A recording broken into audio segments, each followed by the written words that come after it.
Today, let's dive into something that's been gaining attention in recent years: the concept of receiving energy from nature, particularly from the East Sea. It's fascinating how it's become a tradition, but also how it carries much deeper meaning than just a casual event. Right. It's not just about going to the beach for some relaxation. People now come to the EC in droves, especially during the new year to catch the first sunrise. But as you said, it's more than just an event. There's a significance to it that's often overlooked. Exactly. If you think about it, every tradition or event like this should have a purpose. When people gather like this, there should be a reason behind it. Otherwise, we're just wasting time, which is essentially wasting our energy. And the most valuable thing we have is time. I agree. Time is more important than money. It's something we all have limited amounts of, so how we spend it matters. If we don't engage in meaningful activities, it's like we're squandering a precious resource. And that's why traditions like these, they should hold a deeper purpose, right? Absolutely. And it's also about our responsibility as individuals. When we go to the East Sea, it's not enough to just go there for personal reasons. We should be thinking about the bigger picture, about our society, the nation, and humanity. Right. People should approach these events with the mindset that they are contributing to something greater than themselves. It's not just about personal wishes, like wishing for better health or success for yourself. There's a communal aspect to it. People should go there with a sense of responsibility. Yes, and it's interesting how this concept ties into the energy we receive from nature. The East Sea is rich in energy, especially in its water. Did you know that 70% of the Earth's water is concentrated in the East Sea region? That's a lot of energy. Wow, I didn't realize that. That's huge. And it's not just about the physical energy, it's about the wisdom that comes with it. Water, as you mentioned, carries wisdom. When we stand by the water, especially in such powerful places, it connects us to the deeper forces of the universe.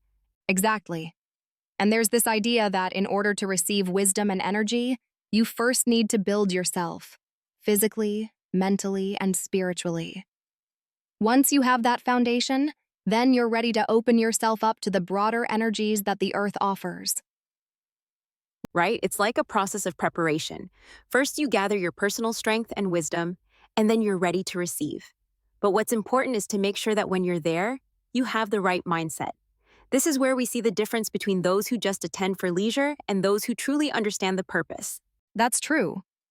So many people approach these events as mere festivals, but there's a much deeper purpose. It's about aligning yourself with nature, understanding your role in the universe, and contributing to the collective energy. It's not just about asking for personal gain. It's about asking for the well-being of others too. Absolutely. And that brings us to something interesting. There's a principle known as the 3 to 7 law, which talks about how leaders or people in positions of power should dedicate at least 70% of their efforts for the common good. The rest of us, even in smaller roles, should contribute to society in some way. It's about selflessness. Yes, and it's a clear indication of how we should live our lives. As you go higher in life, the more you need to give up for the greater good. That's the essence of being a leader, a public figure. The more you rise, the more you should serve others, not just yourself. Exactly. And this idea is really important when it comes to events like this. It's not just about gathering people, it's about instilling the right values and energies in the people. It's about understanding what it means to truly contribute, to leave something meaningful for future generations. Right. And as we look ahead to the future, we need to change our mindset. It's no longer about just receiving the energy. It's about learning how to use that energy to improve ourselves and our society. When we understand this, everything starts to change.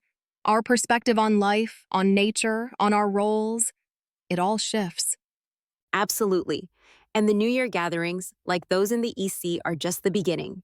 They are part of a larger paradigm shift that's happening.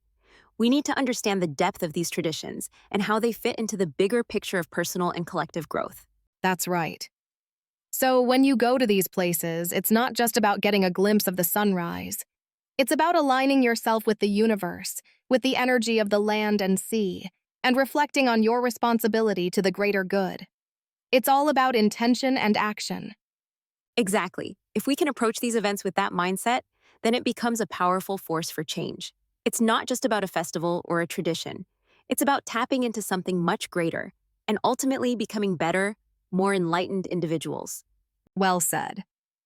So, as we move forward, let's not just participate in these traditions for the sake of it.